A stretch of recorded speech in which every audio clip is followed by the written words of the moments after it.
حجت الاسلام امام غزالی رحمہ اللہ نے توبہ کرنے والوں کی 4 اقسام بتائی ہیں۔ ہم میں سے ہر شخص کو چاہیے کہ اپنے آپ کو ان 4 قسموں میں تلاش کر لے۔ ایک توبہ کرنے والے وہ ہوتے ہیں جو توبۃ نصوحا یعنی پکی سچی توبہ کرتے ہیں۔ ان کا حال یہ ہوتا ہے کہ اللہ تعالیٰ ان کے گناہوں کو نیکیوں سے بدل دیتے ہیں۔ دوسرے لوگ وہ ہوتے ہیں جو بڑے بڑے گناہوں سے تو توبہ کر لیتے ہیں مگر چھوٹے چھوٹے گناہ بغیر ان کے ارادے کے ہو ہی جاتے ہیں، بغیر منصوبہ بندی کے ان سے ہو ہی جاتے ہیں، کبھی کبھی پھسل جاتے ہیں۔ قرآن کریم میں ارشاد باری تعالیٰ ہے الذین یجتنبون کبائر الاثم والفواحش الا اللمم، یہ وہ لوگ ہیں کہ کبیرہ گناہوں اور بے حیائی کی باتوں سے بچتے ہیں مگر ہلکے پھلکے گناہ۔ تو یہ لوگ بھی وہ ہیں جن کی زندگی میں خیر غالب ہے اور شر مغلوب ہے، ان کی عافیت کے اچھا ہونے کی قوی امید ہے۔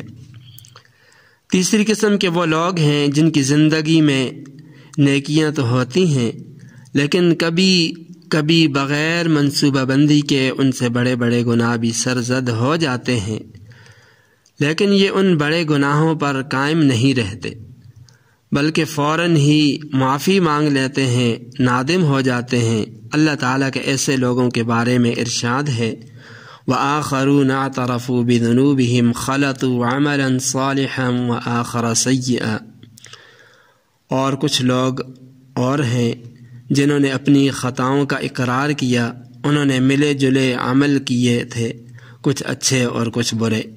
یہ لوگ بھی وہ ہیں جن کی زندگی میں خیر غالب ہے، شر مغلوب ہے، ان کی عافیت کے اچھا ہونے کی بھی امید ہے۔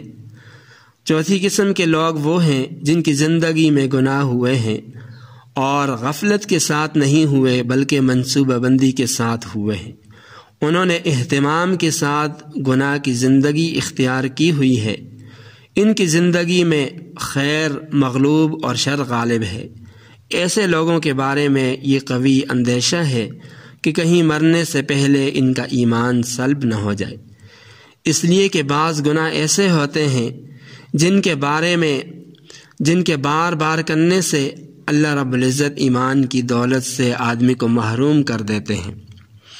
امام ابن قیم رحمہ اللہ فرماتے ہیں کہ اگر گناہگار بندہ مومن ان عزائم کے ساتھ مکمل شرمندگی ندامت کے ساتھ اللہ تعالیٰ کے دربار میں آئے اور یوں کہے کہ اے پروردگار تیرے در پر حاضر ہوں، اپنے گناہوں کا اعتراف کر رہا ہوں، اقراری مجرم ہوں، اگر آپ معاف کر دیں تو آپ اس کے اہل بھی ہیں، اگر آپ معاف نہیں کریں گے تو آپ کے سوا کون معاف کرے گا، کس کے در پر جاؤں گا؟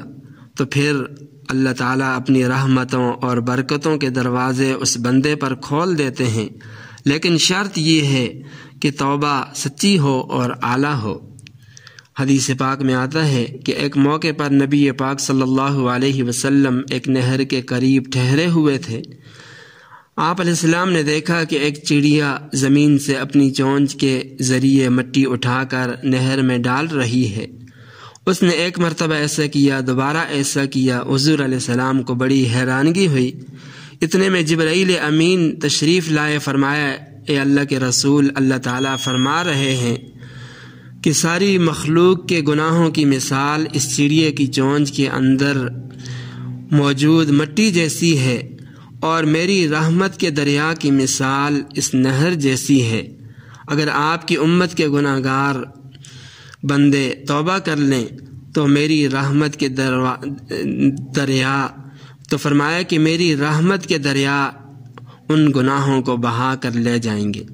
اس لیے میرے دوستو، جب رب تعالیٰ اتنے کریم ہیں، مہربان ہیں، تو پھر گناہوں والی زندگی اچھی نہیں، پھر تو اللہ تعالیٰ کے سامنے سچی توبہ کرنی چاہیے اور سارے گناہوں سے توبہ کرنی چاہیے، ظاہری بھی باطنی بھی، سارے گناہوں سے۔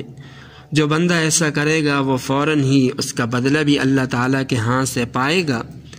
دعا کیجئے اللہ رب العزت ہمیں توبۃ نصوحہ نصیب فرمائے، پکی سچی توبہ نصیب فرمائے، تاکہ اس کے دربار میں جا کر ہمیں شرمندگی اور مایوسی نہ ہو۔